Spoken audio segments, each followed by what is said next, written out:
The death has been reported in every corner of the world. But when the coffin draped in the Royal Standard in Scotland reached the gates of Balmoral Castle, it all felt very real.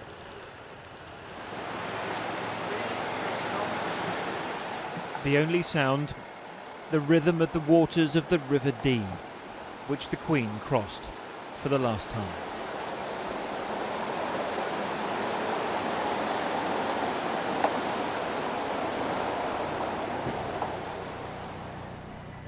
Ahead, a 6.5-hour journey from Royal Deeside to Scotland's capital. But before the big cities, the small village neighbouring the estate, Ballater. The nation has lost a monarch, but here they say they lost a neighbour. These are the people who would often see their sovereign shopping. Much loved in this area, and I thought it was fitting that people came out to say her, pass their respects on for her. Atop the coffin, flowers picked from the estate, sweet peas, the Queen's favourite among them. And following close behind, her daughter Anne, a journey which would test the resolve of anyone. She was a monarch, yes, but a countrywoman at heart, who was honoured by the country people she passed today. Guards of honour came in different shapes and sizes. Tractors in one field, horses in another. In some places there was silence and heads were bowed. In others, a ripple of applause. But where people could gather, they did. Aberdeen, Dundee, and the villages and roads in between. In lay-bys, on roadsides, and on the bridges over the top.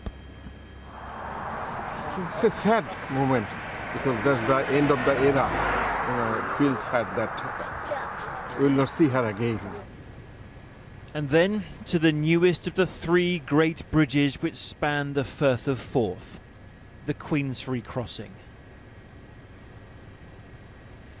This one she opened herself just 5 years before. Today it carried the late Queen safely over the waters below to yet another crowd on the other side.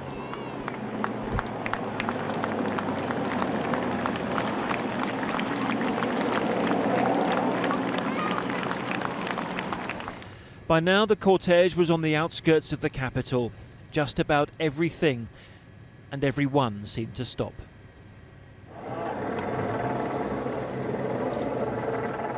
From Edinburgh's New Town, where the streets are named after Hanoverian kings who reigned before her,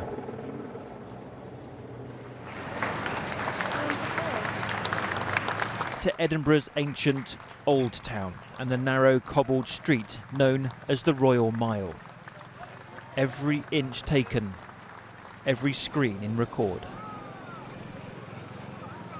Being a woman and being a queen, we're not going to see that for the next 3 generations, and it means a lot. Never seen another monarch. 70 years she ruled our country, and it was brilliant. I loved her, I did. Finally, to the palace of Holyrood House, her house, the official seat of monarchy in Scotland.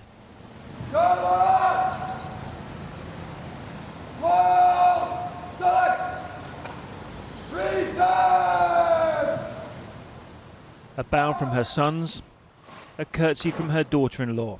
This first long journey was at an end.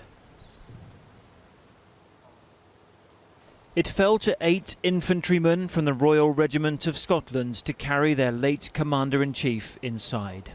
The first bearer party of many in the coming days. As they did so, a curtsy from the Queen's only daughter.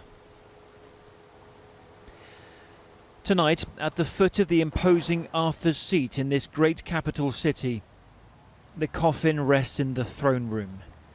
Her Majesty's chaplains in Scotland are keeping vigil. Chris Ship, News at 10 at the Palace of Holyrood House.